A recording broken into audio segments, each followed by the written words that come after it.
നിയമസഭാ പുസ്തകോത്സവത്തിലൊപ്പം ചേർന്ന് നമ്മൾ നടത്തുന്ന പുസ്തക പ്രകാശന ചടങ്ങുകളിൽ ഇപ്പോൾ മനുസ്മൃതി വിവേചനത്തിൻ്റെ ധർമ്മശാസ്ത്രം എന്ന ശ്രീ ഡോക്ടർ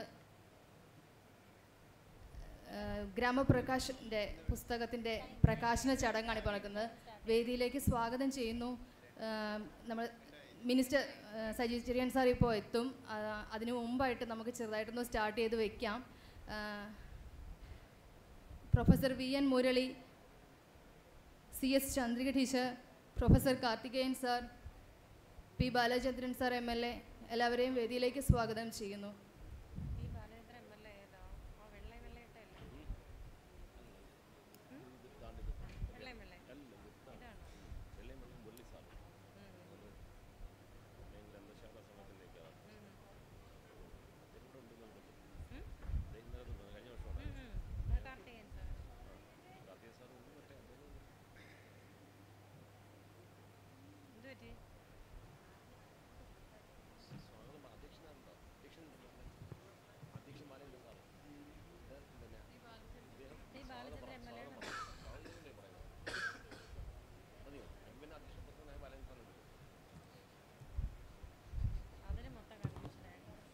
അധ്യക്ഷ പ്രസംഗത്തിനായി ശ്രീ ബാലചന്ദ്രൻ സാറിനെ ക്ഷണിക്കുന്നു.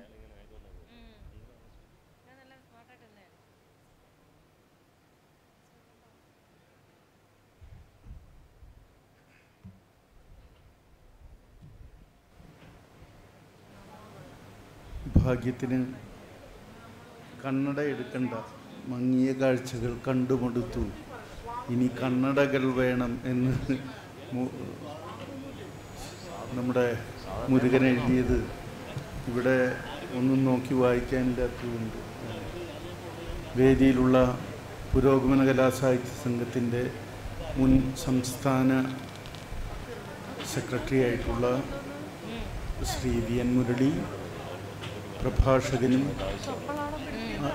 കേരളത്തിൻ്റെ ഗുരുനാഥന്മാരിൽ പ്രമുഖനുമായിട്ടുള്ള നിരവധി സാംസ്കാരിക പ്രസ്ഥാനങ്ങളുടെ അമരം നിയന്ത്രിക്കുന്ന കാർത്തികേയൻ സാർ, എഴുത്തുകാരിയും ചെറുകഥാകൃത്തും നോവലിസ്റ്റും പരമാവധി എൻ്റെ ഒരു കൊല്ലം സീനിയറും ഒരു പെൺ പോരാളിയുമായ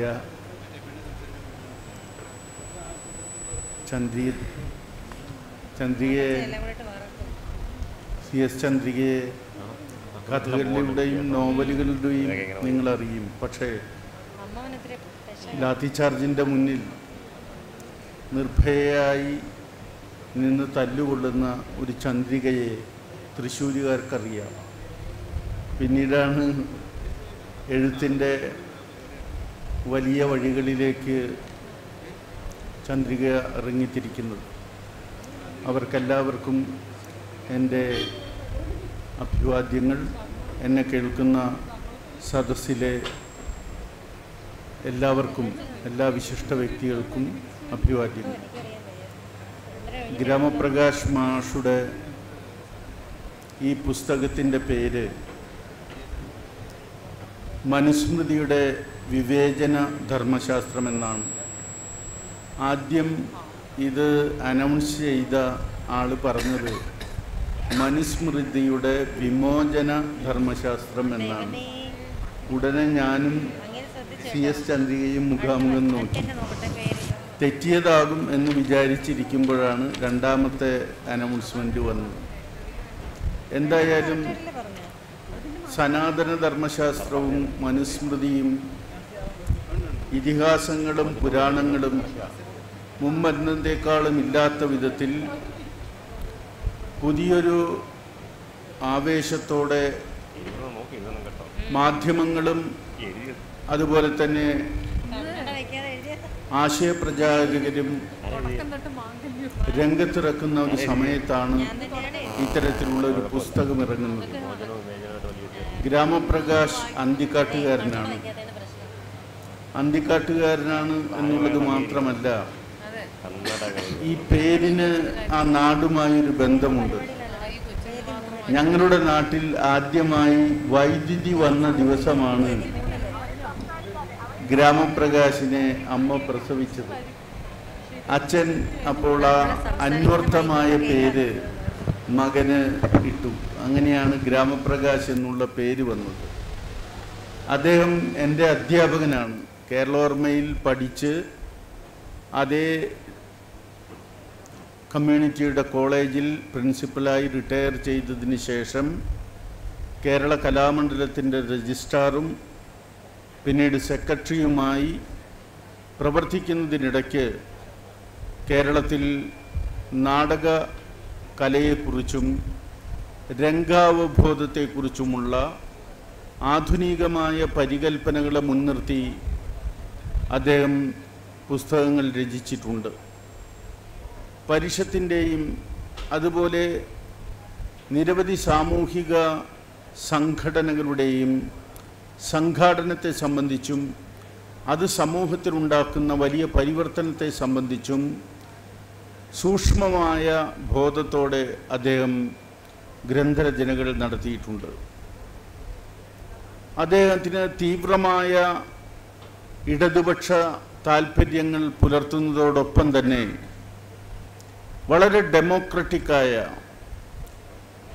പലപ്പോഴും ഒരു ഇടതുപക്ഷ രംഗത്തുറച്ചു നിൽക്കുന്ന ഒരാൾ ഒരു ഡെമോക്രാറ്റിക് അപ്രോച്ചിന് ശ്രമിക്കുന്ന സമയത്തുണ്ടാകുന്ന യാതൊരുവിധ വ്യവഹാര ദൗർബല്യങ്ങളുമില്ലാതെ കാര്യങ്ങൾ തുറന്നവതരിപ്പിക്കുന്നതിൽ അദ്ദേഹം കാണിക്കുന്ന താൽപ്പര്യം അദ്ദേഹത്തെ തികഞ്ഞ ഉൽപ്പതിഷ്ണുവായി മാറ്റിയിട്ടുണ്ട്. കല, അതുപോലെ തന്നെ എഴുത്ത് എന്നുള്ള രംഗങ്ങളിൽ അദ്ദേഹത്തിൻ്റെ ദാർശനിക അവബോധം വ്യക്തമാക്കുന്ന നിരവധി പുസ്തകങ്ങൾ പുറത്തു വന്നിട്ടുണ്ടെങ്കിലും പ്രത്യയശാസ്ത്രപരമായി ഇന്ത്യൻ ദാർശനിക രംഗത്തെ വ്യാഖ്യാനിക്കുന്ന ഒരു പുസ്തകം അദ്ദേഹം എഴുതുന്നത് ആദ്യമായിട്ടാണ്. മനുസ്മൃതി, സനാതനധർമ്മം എന്നുള്ളതൊക്കെ സൂക്ഷിച്ച് കൈകാര്യം ചെയ്തില്ലെങ്കിൽ ജീവൻ തന്നെ നഷ്ടപ്പെടും എന്നുള്ള ഒരു ചരിത്രഘട്ടത്തിൽ ഇന്ത്യ എത്തി നിൽക്കുകയാണ്. നമ്മുടെ ജനാധിപത്യ മേൽക്കോയ്മയ്ക്ക് മീതെ വർഗീയ മേൽക്കോയ്മ അധീശത്വം സ്ഥാപിക്കുന്ന ഒരു ഘട്ടം ഇന്ത്യയിൽ സംജാതമായിരിക്കുന്നു. പൊളിറ്റിക്കൽ മെജോറിറ്റിയെ മറികടന്നുകൊണ്ട് വർഗീയ ആധിപത്യം, കമ്മ്യൂണൽ മെജോറിറ്റി ആധിപത്യം പുലർത്തുന്ന ഒരു കാലഘട്ടം സംജാതമായിരിക്കുന്നു. ആ കാലഘട്ടത്തിൽ വേദങ്ങൾക്കും ഉപനിഷത്തുകൾക്കും ശേഷമുള്ള മനുസ്മൃതി ഒരു സ്മൃതിയല്ല എന്ന് നിങ്ങൾക്കറിയാം. നിരവധി സ്മൃതി ഭാഷ്യങ്ങളുണ്ട്. ആ സ്മൃതി ഭാഷ്യങ്ങൾ ചാതുർവർണ്ണ്യത്തിൻ്റെ നിലനിൽപ്പിൻ്റെ അനിവാര്യമായ പ്രത്യയശാസ്ത്ര ഘടനയായിട്ടാണ് രൂപാന്തരപ്പെട്ടിട്ടുള്ളത് എന്ന് നിങ്ങൾക്കറിയാം. ബ്രാഹ്മണോ മുഖമാസിത് ബാഹുരാജന്യ ഊരു തദത്യദ്വൈശ്യ ശൂദ്രാനാം പദാഭ്യാം അജായത. ബ്രാഹ്മണൻ മുഖത്തു നിന്നും, ക്ഷത്രിയൻ കൈകളിൽ നിന്നും, വൈശ്യൻ ഉരുക്കളിൽ നിന്നും, ശൂദ്രൻ പാദങ്ങളിൽ നിന്നും വിരാട് പുരുഷൻ്റെ സഹജമായ സൃഷ്ടിവൈഭവത്തിൽ നിന്നുണ്ടായതാണ് എന്ന് സങ്കല്പിച്ചുകൊണ്ടുള്ള ചാതുർവർണ്ണ്യത്തിൻ്റെ സാമൂഹികമായ ചട്ടക്കൂടുകൾക്ക്, ബ്രാഹ്മണാധിപത്യത്തിന് മുന്നോട്ട് പോകുന്നതിന് വേണ്ടിയുള്ള സാമൂഹികമായ ചലന നിയമങ്ങളെ, വ്യവഹാര നിയമങ്ങളെ ക്രോഡീകരിക്കുന്ന ഒന്നാണ് മനുസ്മൃതി എന്ന് ഇന്നെല്ലാവർക്കും അറിയാം. പക്ഷേ ആ മനുസ്മൃതിയാണ് ഭാരതത്തിൻ്റെ ഇന്നത്തെ അനിവാര്യമായ ആവശ്യം എന്ന് വാശി പിടിക്കുന്ന ചില നിക്ഷിപ്ത താൽപ്പര്യങ്ങൾ ഉയർന്നു വന്നിട്ടുണ്ട്. എങ്ങനെയാണ് ഈഴവരാതി പിന്നോക്കക്കാരെ, ദളിത് ആദിവാസി ജനവിഭാഗങ്ങളെ ഈ തത്വശാസ്ത്രം നോക്കിക്കാണുന്നത് എന്ന് പോലും മനസ്സിലാക്കാൻ ഈ ധർമ്മസംഹിത എന്നൊക്കെ പേരിടാമോ എന്ന് ഞാൻ പ്രിയപ്പെട്ട മാഷോട്, ഗ്രാമപ്രകാശ് മാഷോട് ചോദിക്കുകയാണ്. ഇതൊരു ധർമ്മസംഹിതയാണോ? ഒരു കാലഘട്ടത്തിലെ നാട്ടുകാരെ മുഴുവൻ അടക്കി ഭരിച്ച ഒരു പ്രത്യയശാസ്ത്രത്തിൻ്റെ ഏറ്റവും ജടിലമായ, ജീർണിച്ച, അന്ധകാരവൃതമായ ഒരാശയമാണോ? അതിന് ധർമ്മസംഹിത എന്ന് പേരിടാമോ എന്നൊക്കെ എനിക്ക് സംശയമുണ്ട്. എന്തായാലും ഈ പുസ്തകം ഈ കാലഘട്ടത്തിൻ്റെ രാഷ്ട്രീയ വിവക്ഷകളുമായി, പ്രത്യയശാസ്ത്രങ്ങളുമായി പ്രതിപ്രവർത്തിച്ചുകൊണ്ട് വായനക്കാരിലൂടെ മുന്നോട്ട് പോകും എന്നെനിക്കുറപ്പാണ്. ഈ പുസ്തകത്തെ നിങ്ങളുടെ മുന്നിൽ അവതരിപ്പിക്കാൻ ഉള്ള പൊക്കം എനിക്കില്ല. അതിനുള്ള പൊക്കമുള്ളവരാണ് 3 പേർ വേദിയിലിരിക്കുന്നത്. അവർ നിങ്ങളോട് സംസാരിക്കും. ഈ പുസ്തകത്തെക്കുറിച്ച് സംസാരിക്കുന്നതിന് വേണ്ടി ആദ്യമായി ഞാൻ കാർത്തികേയൻ സാറോട് അഭ്യർത്ഥിക്കുന്നു.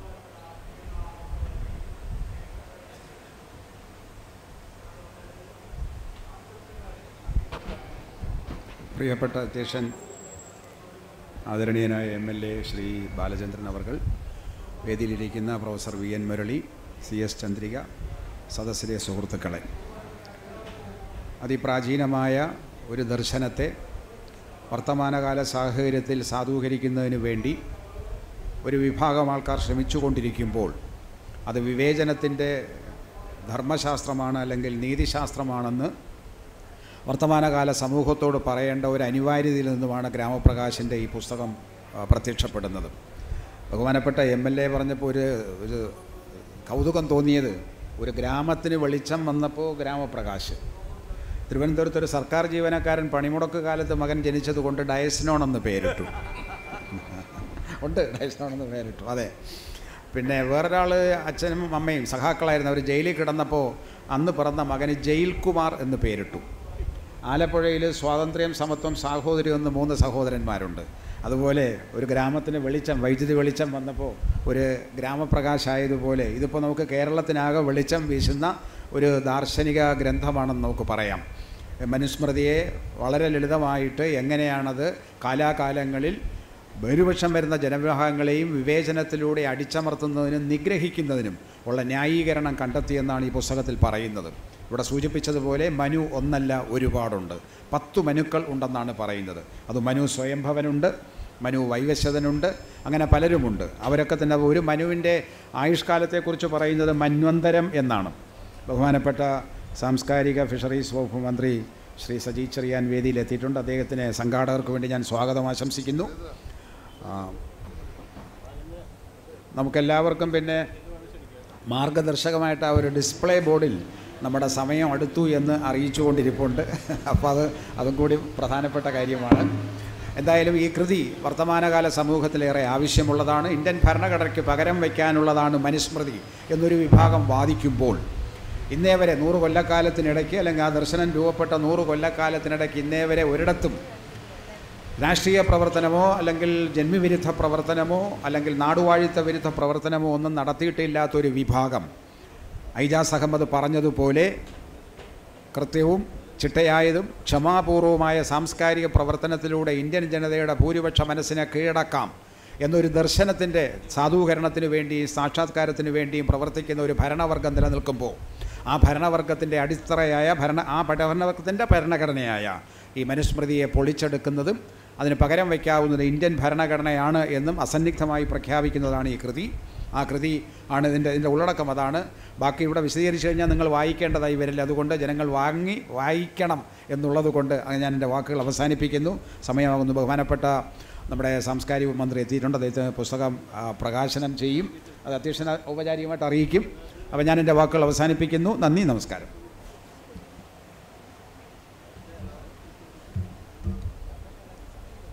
നമ്മുടെ സാംസ്കാരിക വകുപ്പ് മന്ത്രിയുടെ കീഴിൽ പ്രവർത്തിക്കുന്ന കേരള കലാമണ്ഡലത്തെ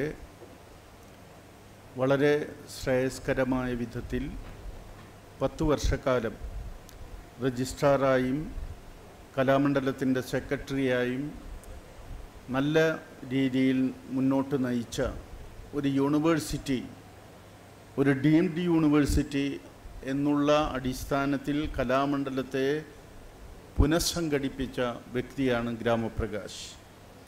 അതുകൊണ്ട് ഗ്രാമപ്രകാശിൻ്റെ നിരവധി പുസ്തകങ്ങൾ പുറത്തിറങ്ങിയിട്ടുണ്ടെങ്കിലും ഈ പുസ്തകം ഈ മഹനീയ വേദിയിൽ വെച്ച് പുകാസയുടെ പുരോഗമന കലാസാഹിത്യ സംഘത്തിൻ്റെ മുൻ സംസ്ഥാന സെക്രട്ടറി ശ്രീ VN മുരളിക്ക് കൊടുത്തുകൊണ്ട് അദ്ദേഹം അതിൻ്റെ പ്രകാശനം നിർവഹിക്കും.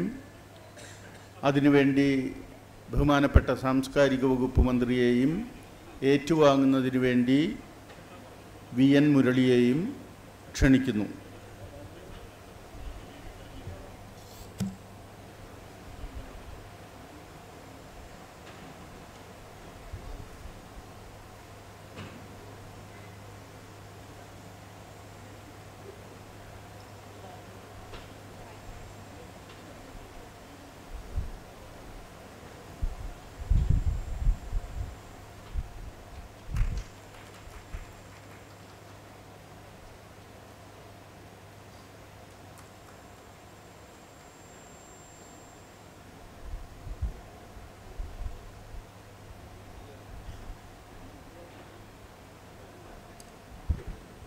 ബഹുമാനപ്പെട്ട മന്ത്രി Saji Cherian.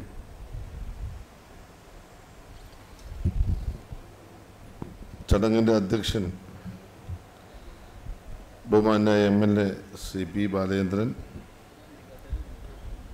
വേദിയിലുള്ള professor VN Murali sir, professor Karthikeyan Nair, Manusmriti വിവേചനത്തിൻ്റെ ധർമ്മശാസ്ത്രം ഗ്രന്ഥകാരൻ പ്രിയപ്പെട്ട ഡോക്ടർ NR രാമപ്രകാശ്, വേദിയിലും സദസ്സിലുമുള്ള മറ്റ് വിശിഷ്ട വ്യക്തികളെ, സഹോദരി സഹോദരന്മാരെ, സുഹൃത്തുക്കളെ, കേരളത്തിൻ്റെ സാംസ്കാരിക പൈതൃകം ലോകത്തിൻ്റെ മുമ്പിൽ അവതരിപ്പിക്കുക എന്ന ലക്ഷ്യത്തോടാണ് കേരളീയം 2023 ആരംഭിച്ചിട്ടുള്ളത്. അതിനോടൊപ്പം ചേർന്നാണ് നിയമസഭ പ്രത്യേകമായി പുസ്തക പ്രകാശനങ്ങളും പുസ്തകോത്സവവും ഇവിടെ സംഘടിപ്പിച്ചിട്ടുള്ളത്. അതിൻ്റെ ഭാഗമായിട്ടാണ് മനുസ്മൃതി വിവേചനത്തിൻ്റെ ധർമ്മശാസ്ത്രം ഒരു പഠനം ഇവിടെ പ്രിയപ്പെട്ട ഡോക്ടർ NR രാമപ്രകാശ് രചിച്ച് പ്രകാശനം ചെയ്തിട്ടുണ്ട്. ഈ പുസ്തകത്തിൻ്റെ ഉള്ളടക്കത്തെ സംബന്ധിച്ചെല്ലാം ആമുഖമായി തന്നെ ഇവിടെ വിശദീകരിച്ചിട്ടുണ്ട്. പുസ്തകത്തിൻ്റെ പേരിൽ തന്നെ പുസ്തകത്തിൻ്റെ ഉള്ളടക്കം ഉണ്ടെന്നാണ് ഞാൻ മനസ്സിലാക്കുന്നത്. നമ്മുടെ നാട് കടന്നു വന്ന വഴികളിൽ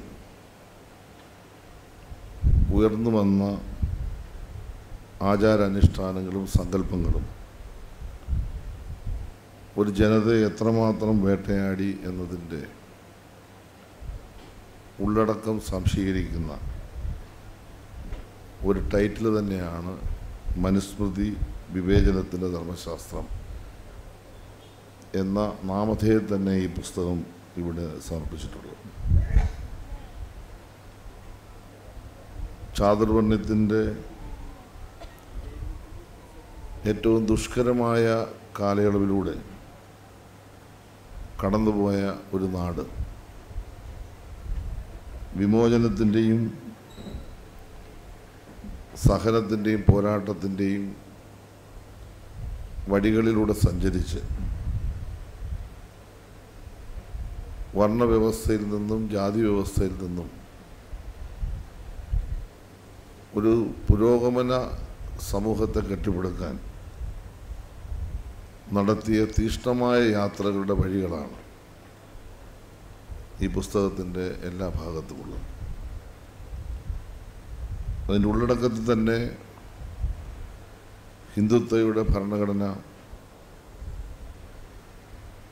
ആ ഭരണഘടനയുടെ ഭാഗമായി ഇന്ന് നാം അനുഭവിക്കുന്ന ഇന്ത്യൻ ഭരണഘടനയിൽ അധിഷ്ഠിതമായ ജനാധിപത്യ മതേതര ജനകീയമായ നമ്മുടെ സാമൂഹ്യമായ അന്തരീക്ഷം, അതിലേക്ക് എത്താൻ ഇടവന്ന സാഹചര്യങ്ങളും ഹിന്ദുത്വ ഭരണഘടനയിലേക്ക് തിരികെ പോകാൻ വേണ്ടി നടത്തുന്ന പരിശ്രമങ്ങളെയും തുറന്നു കാണിക്കുന്ന ഒരു പുസ്തകമാണ്. ഇതിൻ്റെ ദീർഘമായ വിശദാംശങ്ങൾ പോകുന്നില്ല. തീർച്ചയായിട്ടും നമ്മുടെ ഡോക്ടർ NR രാമപ്രകാശ് അദ്ദേഹത്തെ പറ്റി ഇവിടെ വിശദീകരിച്ചു. നിരവധി പുസ്തകങ്ങൾ കലാമണ്ഡലത്തിൻ്റെ സെക്രട്ടറിയായും രജിസ്ട്രാറായും എഴുത്തുകാരനായും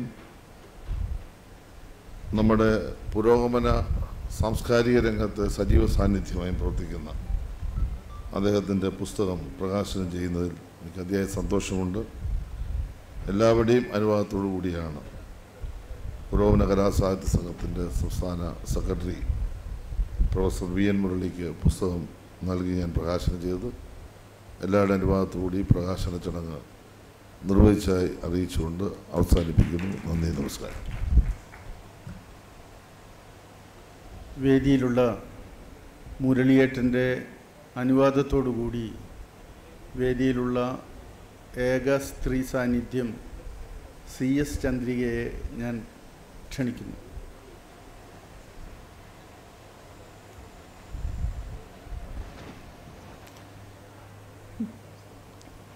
അധ്യക്ഷൻ പ്രിയപ്പെട്ട ബാലേന്ദ്രൻ, സാംസ്കാരിക വകുപ്പ് മന്ത്രി ശ്രീ സജി ചെറിയാൻ, മുരളിയേട്ടൻ മാഷ്, ഗ്രാമപ്രകാശ് മാഷ്, എൻ്റെ പ്രിയപ്പെട്ട സുഹൃത്തുക്കളെ, സഹോദരങ്ങളെ, ഞാൻ ഇവിടെ നിന്നൊരു പരിപാടിക്ക് വന്നതാണ്. എൻ്റെ ടോക്ക് കഴിഞ്ഞിട്ട് ഞാൻ വരും വഴി മാഷ് എന്നെ വിളിച്ച് പുസ്തക പ്രകാശനത്തിന് വരണമെന്ന് പറഞ്ഞു. മാഷ് വിളിച്ചാൽ വരാതിരിക്കാൻ പറ്റില്ല. എനിക്ക് എത്ര തിരക്കുണ്ടെങ്കിലും വരാതിരിക്കാൻ പറ്റില്ല. കാരണം മാഷിൻ്റെ ശിഷ്യയാണ് ഞാൻ. നാട്ടിക SN കോളേജിൽ പ്രീ ഡിഗ്രിക്കും ഡിഗ്രിക്കും എന്നെ മലയാളം പഠിപ്പിച്ച മാഷാണ്.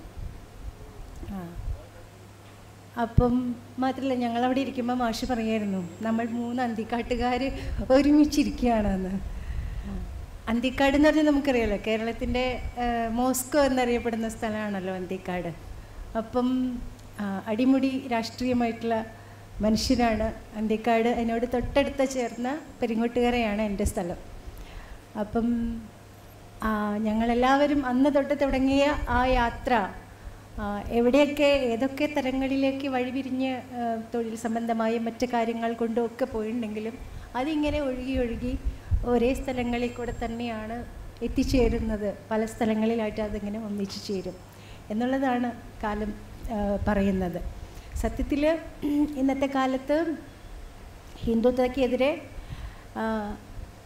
എഴുത്തുകാർ എത്രയധികം എഴുതിയാലും മതിയാവില്ല എന്നുള്ള ഒരു അടിയന്തരമായിട്ടുള്ള സമ്മർദ്ദം നമ്മുടെ എല്ലാവരുടെയും മുന്നിലുണ്ട്. അത് ഫിക്ഷൻ റൈറ്റേഴ്സും നോൺ ഫിക്ഷൻ റൈറ്റേഴ്സും സത്യത്തിൽ ആ ഒരു ജാഗ്രതയുള്ളവരാണ്. അത് കഴിയുന്നത്ര സാധ്യമായിട്ടുള്ള രീതിയിൽ അത് ചെയ്തുകൊണ്ടിരിക്കുന്നുണ്ട്. എന്താണെങ്കിലും ഇതൊരു രാഷ്ട്രീയ സമരമാണ്. ഈ ഒരു പുസ്തകമെഴുത്ത് എന്ന് പറയുന്നത് യഥാർത്ഥത്തിലൊരു സാംസ്കാരിക പ്രവർത്തനം, അതുപോലെ തന്നെ രാഷ്ട്രീയ പ്രവർത്തനവുമാണ്. ഒരേ സമയം തന്നെ നമ്മുടെ ഈ പറയുന്ന അധീശത്വത്തിനെതിരായിട്ടുള്ള സ്വാതന്ത്ര്യത്തിന് വേണ്ടിയിട്ടുള്ള നമ്മുടെ ഒരു പൊരുതലുമാണ്.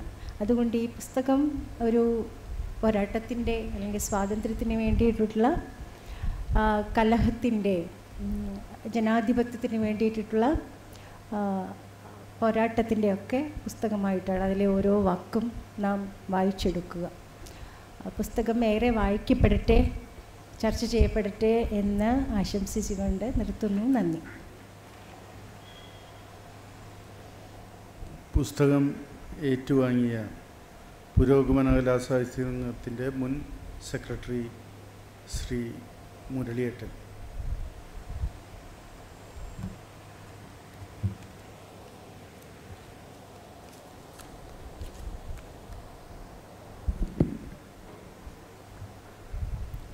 ഈ പുസ്തകം പ്രകാശനം ചെയ്ത ബഹുമാനായ സാംസ്കാരിക മന്ത്രി സജി ചെറിയാൻ, അധ്യക്ഷൻ പ്രിയപ്പെട്ട Shri P Balachandran MLA, professor Karthikan Nair, ഇപ്പോൾ നമ്മോട് സംസാരിച്ച മലയാളത്തിൻ്റെ പ്രിയപ്പെട്ട എഴുത്തുകാരി CS ചന്ദ്രിക, സദസ്സിലുള്ള ബഹുമാന്യരെ, ഇവിടെ സൂചിപ്പിച്ചതുപോലെ ഈ വിവേചനത്തിനൊരു ധർമ്മശാസ്ത്രം ഉണ്ട് എന്നാണ് ഗ്രാമപ്രകാശം നമ്മളെ ഓർമ്മപ്പെടുത്തുന്നത്. അത് ഇന്ത്യയുടെ ഒരു വലിയ ശാപമാണ്. ചാതുർവർണ്ണത്തെ ന്യായീകരിക്കുന്ന ഒരു പുസ്തകം, അതാണ് മനുസ്മൃതി എന്നിവിടെ ശ്രീ ബാലചന്ദ്രൻ MLAയും സൂചിപ്പിക്കുകയുണ്ടായി. നമ്മളിന്ന് ചർച്ച ചെയ്യുന്ന വിഷയം, ഈ പുസ്തകവും കൈകാര്യം ചെയ്യുന്ന വിഷയം, അസമത്വം ഒരു മൂല്യവ്യവസ്ഥയായി കാണുന്നു എന്നുള്ളതാണ്. CS ചന്ദ്രിക പറഞ്ഞതുപോലെ, അതുകൊണ്ട് ഈ പുസ്തകം ഒരു പോരാട്ടത്തിനുള്ള പുസ്തകമാണ്. അസമത്വത്തിനെതിരെയുള്ള, വർണ്ണ വിവേചനത്തിനെതിരെയുള്ള ഒരു പോരാട്ടത്തിന് ഈ പുസ്തകം തീർച്ചയായിട്ടും നമ്മെ സഹായിക്കും എന്നർത്ഥം. നമ്മൾ പരിശോധിക്കേണ്ട ഒരു പ്രധാനപ്പെട്ട കാര്യം, നമ്മൾ ജീവിക്കുന്നത് ഒരു ഡിജിറ്റൽ യുഗത്തിലാണ്. ഈ ഡിജിറ്റൽ യുഗത്തിൽ മനുസ്മൃതി പോലുള്ള ഒരു പുസ്തകം ചർച്ചയ്ക്ക് വരുന്നു എന്നുള്ളത് എന്തുകൊണ്ട്? ചെറിയ ആളുകളൊന്നും അല്ല ചർച്ച ചെയ്യുന്നത്, ജഡ്ജിമാർ. ഇന്ത്യയിലെ പരമോന്നത ജഡ്ജിമാർ മനുസ്മൃതി ഉദ്ധരിക്കുകയാണ്. ജഡ്ജിമാർ മാത്രമല്ല, ഇനി താഴോട്ടുള്ള പല ആളുകളും മനുസ്മൃതി ഉദ്ധരിച്ച് അതിൻ്റെ പല ഭാഗങ്ങളും എന്താ ഇതുവരെ നടപ്പിലാക്കാത്തതെന്ന് ചോദിക്കുന്ന വളരെ വൈപരീത്യം നിറഞ്ഞ ഒരു കാലഘട്ടത്തിൽ തീർച്ചയായിട്ടും ഗ്രാമപ്രകാശിൻ്റെ ഈ പുസ്തകം നമുക്ക് വളരെയധികം ചർച്ചയ്ക്ക് വിധേയമാക്കാവുന്നതാണ്. ഇന്ന് എന്തുകൊണ്ട് മനുസ്മൃതി ചർച്ചയാവുന്നു എന്നുള്ളതിൻ്റെ പിന്നിൽ ഒരു വലിയ അജണ്ടയുണ്ട്. ആ അജണ്ട ഇന്ത്യയെ ഒരു മതരാഷ്ട്രമായി, ഒരു ഹിന്ദു രാഷ്ട്രമാക്കി മാറ്റാൻ മനുസ്മൃതിയെ മുന്നിൽ കാണുന്നു എന്നുള്ളതാണ്. അപ്പം അതുകൊണ്ട് ആ അജണ്ടയ്ക്കെതിരെയുള്ള പോരാട്ടം അത് ഈ കാലഘട്ടത്തിൽ വളരെ അനിവാര്യമായതാണ് എന്നാണ് ശ്രീ ഗ്രാമപ്രകാശ് ഈ പുസ്തകത്തിലൂടെ. അതുകൊണ്ട് ഈ പുസ്തകം നമുക്ക് വെറുതെ വായിച്ചു തള്ളാൻ കഴിയുന്നതല്ല, മറിച്ച് നമ്മുടെ മുന്നോട്ടുള്ള പോരാട്ടത്തിൻ്റെ ഒരു കൈപ്പുസ്തകമാണ് എന്നുകൂടെ സൂചിപ്പിച്ചുകൊണ്ട് ഞാൻ എൻ്റെ വാക്കുകൾ അവസാനിപ്പിക്കും.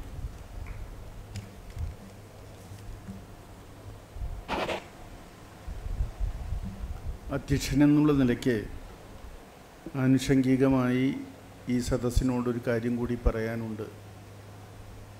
ഗ്രാമപ്രകാശ് മാഷുടെ ഈ പുസ്തക പ്രകാശനം നടന്ന് കഴിഞ്ഞ 7 മണിക്ക് അദ്ദേഹത്തിൻ്റെ സഹധർമ്മിണി എഴുതിയിട്ടുള്ള, ഞങ്ങളുടെ സുഹൃത്ത് KR ബീന എഴുതിയിട്ടുള്ള ഒരു പുസ്തകത്തിൻ്റെ പ്രകാശനം ഈ വേദിയിൽ വെച്ച് തന്നെ നടക്കുന്നുണ്ട്. ഞങ്ങൾ 3 അന്തിക്കാട്ടുകാർ യാദൃച്ഛികമായാണ് ഇവിടെ വന്നു ചേർന്നതെങ്കിലും ഞങ്ങളുടെ പ്രദേശത്തിന് ഒരു പ്രത്യേകതയുണ്ട്. നിങ്ങളെല്ലാം ബഹുമാനിക്കുന്ന നമ്മുടെ പ്രിയപ്പെട്ട എഴുത്തുകാരൻ OV വിജയൻ അദ്ദേഹത്തിൻ്റെ പ്രഥമ കഥാസമാഹാരം സമർപ്പിച്ചിട്ടുള്ളത് ആർക്കാണെന്ന് നിങ്ങൾക്കറിയാമോ?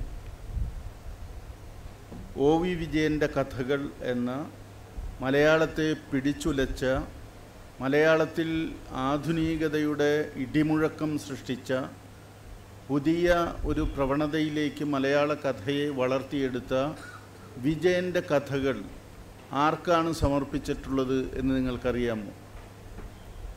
പലർക്കും അറിയാൻ വഴിയില്ല.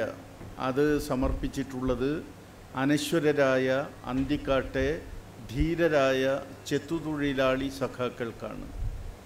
അവരാണ് ആദ്യമായി കേരളത്തിൽ സർ CP ഭരണത്തിനെതിരെ, സാമ്രാജ്യത്വ ഭരണത്തിനെതിരെ ധീരമായ സമരരംഗത്തിറങ്ങിയത്. ഏനാമാവ് പെരുങ്ങോട്ടുകര ഫർക്ക, അതാണ് അന്തിക്കാടിൻ്റെ ഹൃദയഭൂമി. അവിടെ 104 ദിവസം കർഫ്യൂ പ്രഖ്യാപിച്ച നാടാണ്. ആ നാട്ടിൽ നിന്നാണ് ഗ്രാമപ്രകാശ് ഈ പുതിയ തത്വചിന്തയുമായി വരുന്നത്. ഞങ്ങളുടെ പ്രദേശം അങ്ങനെ ഇടതുപക്ഷത്തിന് അസാമാന്യമായ ശക്തിയുള്ള പ്രദേശമൊന്നുമല്ല. പക്ഷേ സൈദ്ധാന്തികമായി, പ്രത്യയശാസ്ത്രപരമായി ഈ കേരളത്തെ പുതിയ രീതിയിൽ വളർത്തിയെടുക്കേണ്ട ആവശ്യം ഗ്രാമപ്രകാശ് മാഷെപ്പോലുള്ളവർ സ്വീകരിക്കുന്നു എന്നുള്ളതിൻ്റെ ഞങ്ങളുടെ പുതിയ തലമുറയ്ക്ക് നൽകുന്ന ആവേശം ചെറുതല്ല. അദ്ദേഹത്തിൻ്റെ സഹധർമ്മിണി ഞാൻ നേരത്തെ പറഞ്ഞു, KR ബീന, അവർ ബുദ്ധ മതവുമായി ബന്ധപ്പെട്ട ചില പ്രത്യേക വിഭാഗങ്ങളിൽ ഗവേഷണം നടത്തി ഒരു പുസ്തകം പ്രസിദ്ധീകരിച്ചു കഴിഞ്ഞിട്ടുണ്ട്. അവരുടെ മറ്റൊരു പുസ്തകം ഇന്ന് 7 മണിക്ക് ഇതേ വേദിയിൽ പ്രകാശിതമാവുകയാണ്.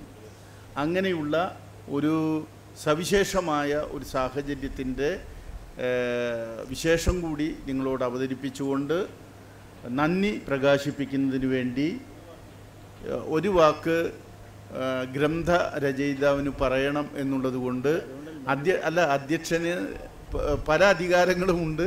അതിലൊരധികാരം ഗ്രന്ഥകർത്താവിന് കൊടുക്കുന്നു. ഇവിടെ അങ്ങനെ ഒരു അധികാരമില്ല. കാരണം അവിടെ സമയം കറക്റ്റായിട്ട് സൂചിപ്പിച്ചുകൊണ്ടിരിക്കുകയാണ്.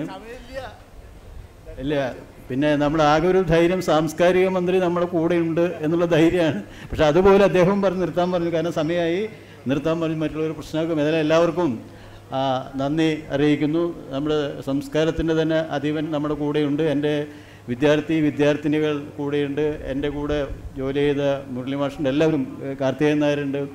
എല്ലാവരും ഉള്ള ഒരു സദസ്സാണ്. സന്തോഷം. എല്ലാവർക്കും നന്ദി.